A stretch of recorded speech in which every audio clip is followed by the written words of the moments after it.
नमस्कार दोस्तों, मैं हूं सुरजीत चावला। आप देख रहे हैं वर्कर वॉइस .in। दोस्तों, आप में से जिन लोगों का भी सहारा इंडिया के अंदर पैसा फंसा हुआ है, काफ़ी समय से परेशान है। जैसा कि हमने आप सभी को बताया था कि आपके साथ सहारा इंडिया के नाम पे फर्जीवाड़ा है और अभी भी इस बात पे कायम हूँ। लेकिन आप में से बहुत सारे लोगों का अभी एक सुप्रीम कोर्ट का फैसला आया है। हालांकि पीछे एक दिल्ली हाई कोर्ट का एक फैसला आया था जिसके अनुसार आपने सेंट्रल रजिस्ट्रार को क्लेम भेजा था, उसको भूल जाइए। लगातार ये बात मैं बता रहा हूँ, लेकिन बहुत सारे लोग अभी भी वो जो क्लेम भेजा था उस पे अटके हुए हैं।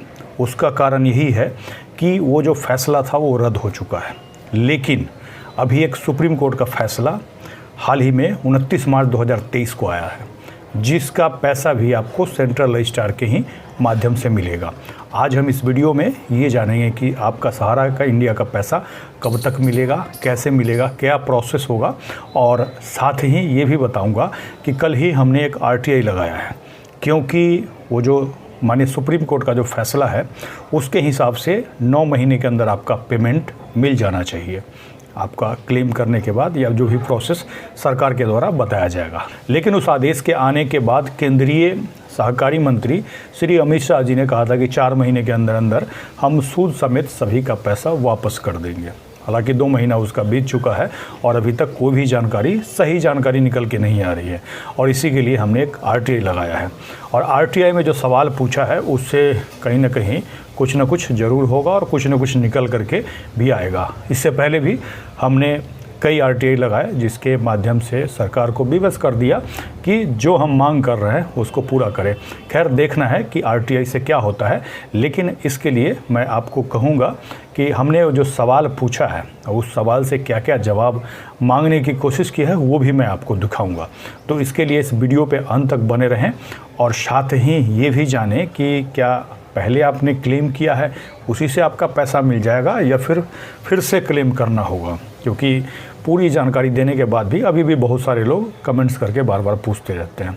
तो आइए हम इसको पूरी जानकारी को स्टेप बाय स्टेप करके जानते हैं।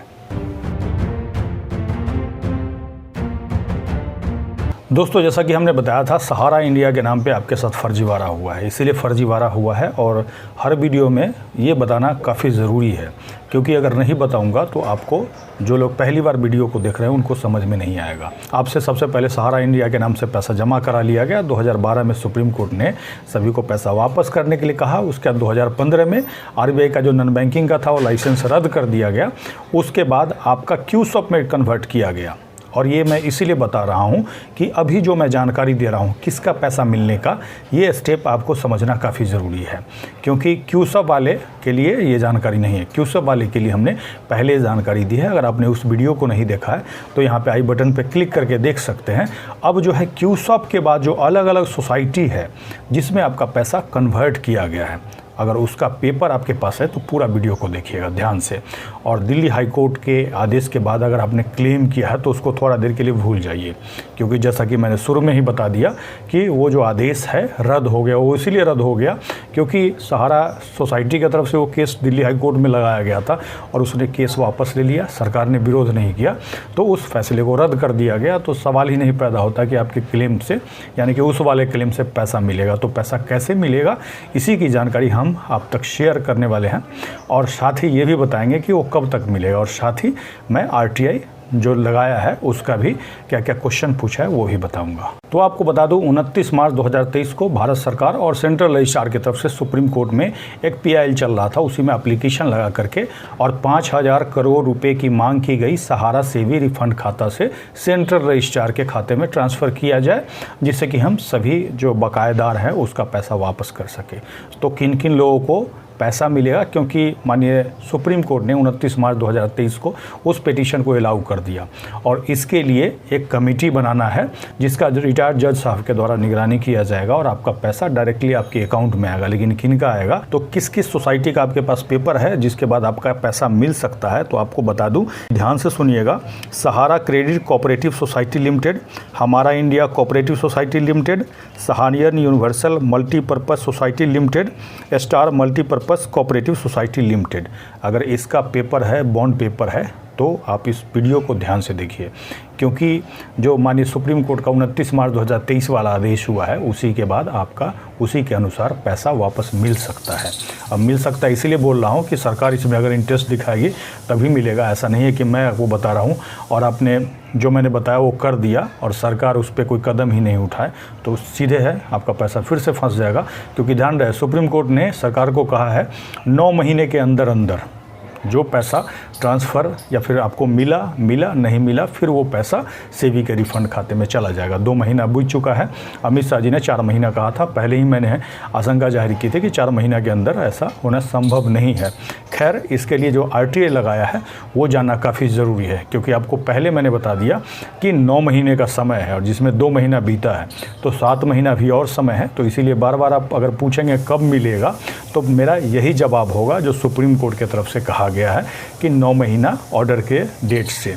अब जो RTA लगाया है वो जान लेते हैं। तो दोस्तों, पहला जो मैंने क्वेश्चन किया है, central registrar cooperative society office में 22 मार्च 2022 से लेकर अभी तक कुल कितना सहारा इंडिया सोसाइटी जमाकर्ताओं के पैसे वापसी का क्लेम प्राप्त हुआ, जो कि दिल्ली हाई कोर्ट के आदेश के बाद आपने क्लेम भेजना शुरू किया था। मैं जानना चाहता हूँ कि कितने लोगों ने पूरे देश से क्लेम भेजा है। अब ये डाटा उनके पास है या नहीं है, ये जानना काफ़ी ज़रूरी है, क्योंकि ये दिल्ली हाई कोर्ट का आदेश उस समय था और उस समय इन्होंने उसको कितना गंभीरता से लिया। इसका जब जवाब आएगा उससे ये पता चलेगा कि सरकार आपका पैसा वापस करने में कितना इंटरेस्ट दिखा रही है, इसीलिए मैंने पूछा है। हाँ, दूसरा जो सवाल है, सेंट्रल रजिस्ट्रार कोऑपरेटिव सोसाइटी कार्यालय द्वारा सहारा सोसाइटी का शिकायत मिलने के बाद 2020 से रोक लगाने के बाद जमाकर्ताओं के पैसा वापसी के लिए क्या क्या कदम उठाया गया, कृपया प्रमाणित साक्ष्य का कॉपी प्रदान करें। कहने का मतलब, जैसा कि मैंने बताया था, सहारा सोसाइटी जो पैसा आपका वापस नहीं दे रही थी, आप में से कई लोगों ने कंप्लेन किया, जिसके बाद सेंट्रल रजिस्ट्रार के ऑफिस ने नवंबर के 2020 में ही सहारा सोसाइटी को नया पैसा जमा कराने से और रिन्यू कराने से रोक लगा दिया। अब इसमें ये जानना काफ़ी ज़रूरी है कि उसके बाद उन्होंने क्या कदम उठाया कि आपने जो कंप्लेन किया आपका पैसा वापस मिलना चाहिए, इसके लिए। और उसी का साक्ष्य हमने पूछा, इससे ये पता चल जाएगा कि सरकार ने कुछ कदम भी उठाया या नहीं हुआ। अगर उठाया होगा तो कुछ ना कुछ जवाब देंगे, नहीं तो हो सकता है गोलमोल जवाब देंगे, उससे भी कुछ ना कुछ समझ में आ जाएगा। तीसरा सबसे अहम सवाल है, माननीय सुप्रीम कोर्ट के आदेश दिनांक 29 मार्च 2023 के आदेश को लागू कराने के लिए सेंट्रल रजिस्ट्रार कोऑपरेटिव सोसाइटी द्वारा क्या कदम उठाए गए, कृपया प्रमाणित साक्ष्य उपलब्ध कराएं। कहने का मतलब 29 मार्च 2023 को माननीय सुप्रीम कोर्ट ने जो आदेश दिया उसको लागू कराने के लिए सरकार ने अभी तक कितना मीटिंग किया, क्या क्या इसमें फैसले लिए गए नहीं लिए गए, या फिर उसको लेकर के बैठे हुए हैं, इससे ये पता चल जाएगा। अगर कहीं फाइल दबा होगा तो हो सकता है वो रन करने लगे और तेज़ी से उनको काम करना पड़े, कुछ ना कुछ तो उनको दिखाना पड़ेगा और कुछ ना कुछ हो सकता है इसके बाद जवाब निकल के आएगा। हमारा चौथा सवाल काफ़ी महत्वपूर्ण है, सेंट्रल रजिस्ट्रार कोऑपरेटिव सोसाइटी के रिकॉर्ड के अनुसार जमाकर्ताओं का सहारा इंडिया सोसाइटी में कितना पैसा फंसा है या फिर जमा है। कहने का मतलब उनसे ही हम जानना चाहते हैं कि 5,000 करोड़ की जो बात की जा रही थी वो सही है या फिर 86,000 करोड़ में सभी को पैसा मिल पाएगा। ये उसका जवाब क्या देते हैं, आने वाले समय में जब जवाब आएगा तो देखा जाएगा।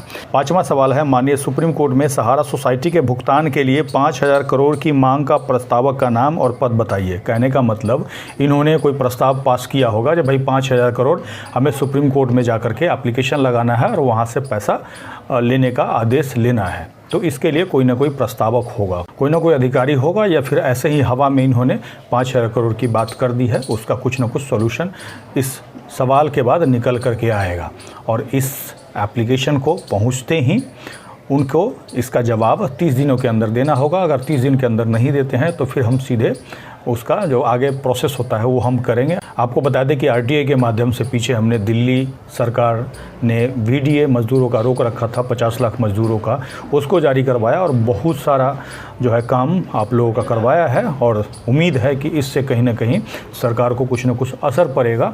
अगर आप इसको डिटेल में पढ़ना चाहते हैं तो आप हमारे ब्लॉग www.workervoice.in पे जा सकते हैं, जिसका लिंक मैं नीचे वीडियो के डिस्क्रिप्शन में दे दूँगा, और वहाँ पर RTA का सवाल जा कर के खुद से पढ़ सकते हैं, और साथ ही किसको भेजा है, किस पते पे भेजा है, क्या उनका ईमेल आईडी है, वो भी आपको पता चल जाएगा। दोस्तों, अगर आप हमें फेसबुक पे देख रहे हैं तो पेज को लाइक करेंगे, यूट्यूब पे देख रहे हैं तो चैनल को सब्सक्राइब करेंगे, वीडियो को अधिक से अधिक शेयर करेंगे ताकि अधिक से अधिक साथियों तक ये जानकारी पहुंच पाए। इसके साथ ही विदा लेता हूं, जल्दी एक नई जानकारी के साथ मिलते हैं। धन्यवाद।